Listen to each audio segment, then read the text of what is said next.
Padma mini ইন্ডিয়ায় আর মাছ দিয়ে সবজি দিয়ে চচ্চড়ি বানাবো। মাছের ঝোল খেতে খেতে যখন ভালো লাগে না, একটু চচ্চড়ি করে খাবেন এমনি করে সবজি দিয়ে, তাহলে খেতে খুব টেস্ট লাগবে। প্রথমে মাছগুলোকে ভেজে নিয়েছি নুন হলুদ মাখিয়ে, আর মাছগুলো আর এই সবজিগুলোকে এমনি করে কেটে নিয়েছি।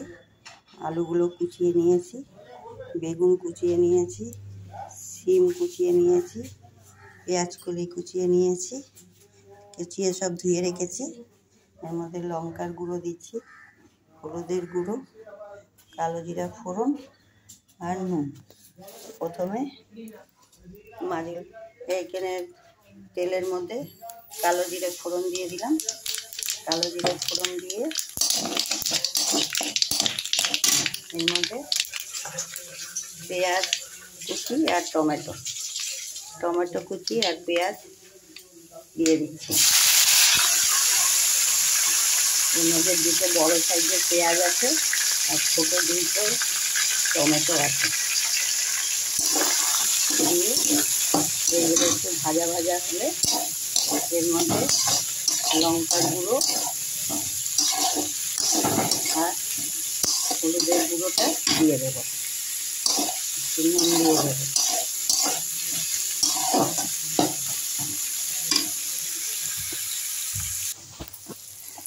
এই যে পেঁয়াজটা টমেটোটা ভাজা হয়ে গেছে, এর মধ্যে এইবার লঙ্কার গুঁড়ো, হলুদের গুঁড়ো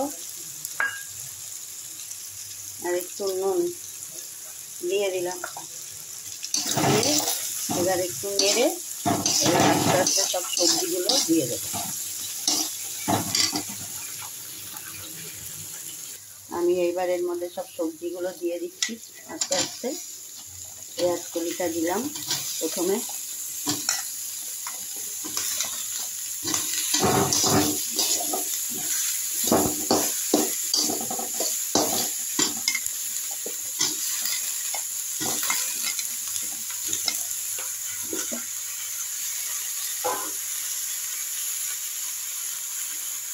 আলুগুলো দিচ্ছি, আলুগুলো দিয়ে দিলাম, বেগুনগুলো দিয়ে দিলাম, সিমগুলো দিয়ে দিলাম, সব সবজিগুলোই দিয়ে দিয়েছি।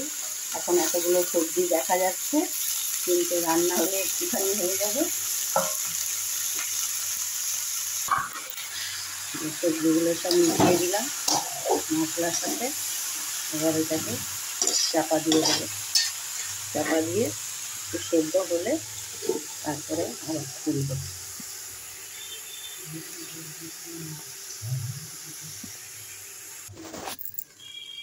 এইবার এই যে ঢাকাটাকে তুলছি, ঢাকাটাকে তোলার পরে দেখুন ভাজা ভাজা হয়ে গেছে সবজিগুলো, ভাজা ভাজা হয়ে গিয়ে এবার এর মধ্যে আমি একটু জল দেবো।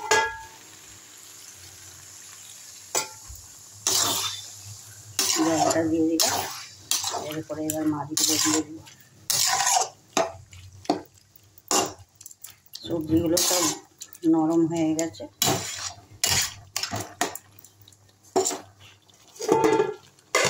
এবার মাছগুলো দিয়ে দিচ্ছি। মাছগুলো দিয়ে আবার একটু ঢাকা দিয়ে দেবো। এই যে মাছগুলো দিয়ে দিয়েছি সাজিয়ে, এরপরে একটু ঢাকা দিয়ে দিব। ঢাকা দিয়ে জলটা টেনে গেলে এটাকে নামিয়ে দেবো। দেখুন এরকম করে ফুটছে, হয়ে গেছে। এখন আমি নামিয়ে দিচ্ছি, গ্যাস বন্ধ করে দিচ্ছি।